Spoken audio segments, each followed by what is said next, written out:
Hi, my name is Claire Castillo. And my name is Lauren Falk, and in this video we discuss our senior project, Baba Small Batch Business Advancement Facility Redesign and Production Plan.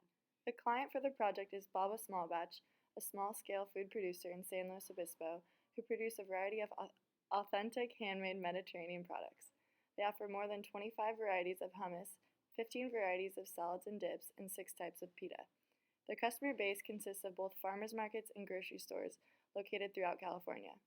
The demand for their product is currently higher at grocery stores than farmers markets, due to their constantly increasing demand and growth in the commercial market. In the past, they have worked with a multitude of different organizations and groups who have gathered and analyzed data to gain knowledge of the current production system and to suggest improvements. Before these groups, Baba Small Batch had never been evaluated by any sort of system engineer, so they had no production data surrounding their manufacturing process. This gave these groups the opportunity to start from scratch to gather any and all analytical data that they use to conduct their studies. This data has been passed to us so that we can further understand where the client currently stands.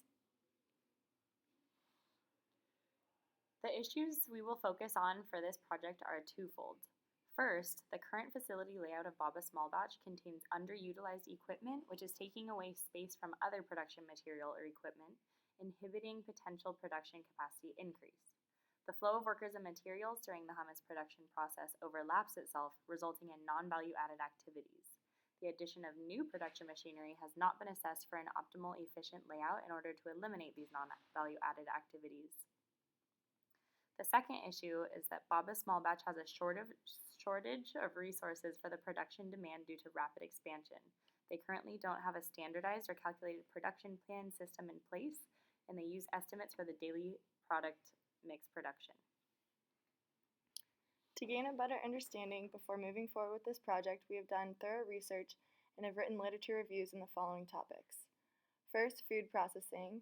Second, facility planning and design. And third, production planning for small business. This quarter, we are focusing on the facilities design portion of the project, and next quarter, we'll move forward with finalizing the production plan.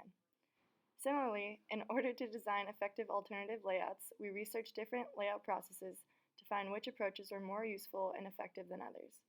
Because Baba Small Batch is a small food production company, it is important for us to be well versed with food processing and specifically how processing can affect food quality. One of the major branches of facility planning is the facility design, which has steps for a systematic approach, which are shown here.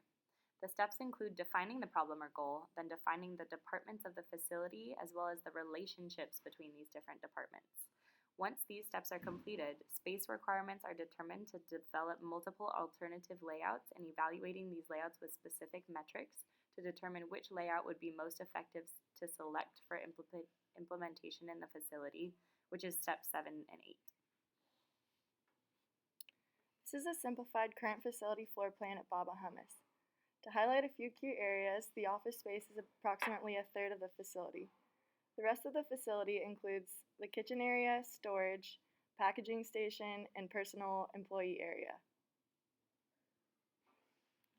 Some areas of concern that have been identified by observation and data recording is the clearance around the filling and packaging machine, the percentage of utilized space in the refrigerators, a lack of designation of areas for different processes as well as storage for materials, comfortable working conditions, including ergonomics like sitting, standing, noise level, adequate lighting, and an area for worker items and breaks. Another area of concern is the amount of space in the facility blocked off for the office versus the production area, because currently the office has a lot of open area while the production space is crowded. They also have some refrigerators and other equipment that's not being used, and labeling is currently being done by hand, which takes up a lot of time. These areas of concern will be taken into account when the alternate layouts are created. We've investigated some of the cost benefits for selling the different kinds of refrigerators that aren't being utilized, and have come up with some prices to propose to the client in order for them to sell this equipment and have this money go towards any investments that they're looking into. For example, a labeling machine, since labeling is taking up so much time in the process. The next steps for this process include proposing alternate layouts and evaluating these layouts based on metrics such as distance traveled, open production space, sold equipment capital, and possible storage space. Then the layouts will be proposed to the client, and next quarter we will assist in an implementation of the proposed new layout if the client needs us to, and then we'll focus on creating a production plan so Baba Hummus can continue to grow and advance.